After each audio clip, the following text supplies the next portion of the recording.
Welcome, my name is ExclusiveLex, and this is my Mr. Shifty quick look / first impression for the Nintendo Switch. Now, this game is actually available on Steam as well, if you want to pick it up on PC instead if you don't have a Nintendo Switch just yet. But just to let you guys know, this gameplay is being recorded on the Nintendo Switch in dock mode, so that gives you a little bit of a feeling and look into how it looks on the actual Nintendo Switch itself. Now, Mr. Shifty is a top-down brawler per se, kind of like a Hotline Miami-esque kind of game that you pretty much can complete in anywhere from between 5 to 7 hours, depending on how quickly you go through the levels, how much time you spend going back and actually trying to beat your own time. That's probably one of the big replayability aspects for the game itself, is you being able to go back into the stages and going ahead and beating your own time. Now, there's different stages in the actual game itself, and you can go ahead and move from one stage to the next, the game's actual story mode, or you can actually go ahead and go to stage select and just play one stage over and over until you beat your own time, have the best time that you can, or pass the level without any deaths, as deaths do occur in this game, but you don't actually start right at the beginning when you die. The main point of this game, other than the actual levels and of course the time mechanics that come with it, is that you're this character named Shifty. Now, Shifty's superpowers is that he can kind of shift in this time-space continuum that kind of pulses you in the direction that you're pointing. So if you're pointing to the left, you're gonna be shifting to the left. Like, it's kind of like your body disappears and then you reappear in a short distance away. You can use this to go ahead and combat the enemies that are shooting you. Some enemies are shooting you, some enemies will straight up brawl you. It's up to you how you want to defeat these enemies. What's unique about this game and what's enjoyable about this game is that the actual environment itself is very destructible. There's a lot of simple puzzle elements to this game that you really don't have to worry about as far as being too difficult that you can't figure them out. There are some secret passageways in certain levels and stuff like that, so you might want to look out for those so that way you don't get stuck on a certain location, but it's not too many, so you don't have to worry about that.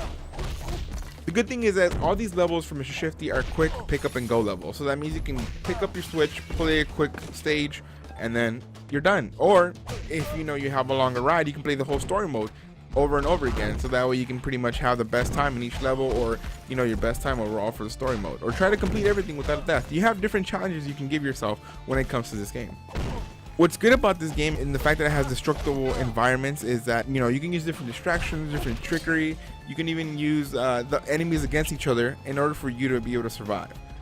There is one hiccup when it comes to this game, and that is small and very rare frame rate issues, especially when there's a lot of enemies involved on the screen on the Nintendo Switch itself.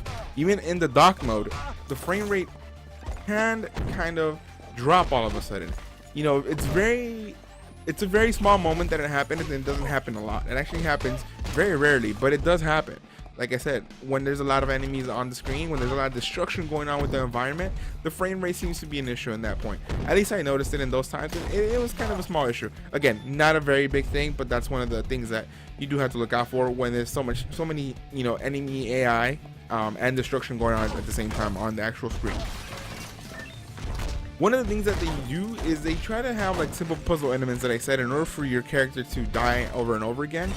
But one of the things that once they can't do that, they do what they do best, and they just throw a bunch of enemies at you. But it's your job to use the space that they give you by shifting from one room to like one little cubicle to another, by shifting behind the enemies and hitting them that way, by using other enemies and by putting other enemies in front of the enemies that are shooting guns in order for them to die faster, by using different weapons that you can find in the game. You have different things such as a keyboard, a rowing oar, you have the table legs and stuff like that from destructible environments that you can use. At one point you can even use the statue's head and pretty much throw it against the enemy so you can go ahead and kill them. And when you use those weapons, it's a one-hit kill.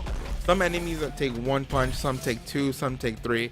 The bigger they are, the harder they are, you kind of get rid of, and it gets kind of pesky and annoying when there's so many on the screen. But you have to find different ways in order for you to survive, and different ways for you to go ahead and get through all of this. One thing that they provide you is they do provide you on the bottom, you can see how many times you can shift. You know, you can shift up to 5 times, or you can kind of shift in a methodical way by making sure that your resources are there, so you don't waste all your shifts right away and then kind of have to run around without having any more shifts for the moment, which can get you caught and get you killed right away. There's a power bar that you have on top, you know, depending on how many enemies you kill. Once you fill up the power up bar, at certain points when an enemy that actually has a gun is shooting at you and you're about to get hit, your game all of a sudden turns into slow motion, and you're able to see that gunshot coming towards you, and you're able to move strategically around the map to position yourself, or you're able to easily get rid of that enemy, or you're easily able to get rid of other enemies before going back to the main enemy that actually triggered the slow motion effect. But that slow motion effect does not last long, and it is pretty quick, so you got to make sure you move, kind of look at what you're you know, what's going on in the map, what's going on in the area, and decide what's best for you as far as finishing and completing that map and that stage. As far as indie games go for the Nintendo Switch, there isn't a lot available yet. This game is $14.99 for the Nintendo Switch itself. It is from 5 to 7 hours in order for you to complete the game on just one run through. But the fact that you can replay the stages over and over and beat your own times, try to do it without dying or anything like that, or trying to find better ways of completing some of these puzzles that are presented to you, which again are very simple. It's just pretty much getting from one side of the map to the other. That's as far as difficult as the puzzles will be. But trying to figure out better ways to do that, better ways to get rid of other enemies, you know, different things like that. It's kind of what makes it fun and challenging as far as another game to play on the Switch. But that doesn't necessarily mean that it's a must pick up for the Nintendo Switch. Now, if a lot of things that I'm mentioning here are actually something that intrigues you, something that you want to play, definitely go ahead and pick it up. It's not that bad of a price at $14.99. If it was $9.99, I think it would be a better price. That lower price would actually, I think, incentivize more people to buy it, and it'll be easier to pick up without having any worries. But all in all, if I had to give Mr. Shifty a score based on my first impressions of the game, I would say it's probably about like a 7 out of 10.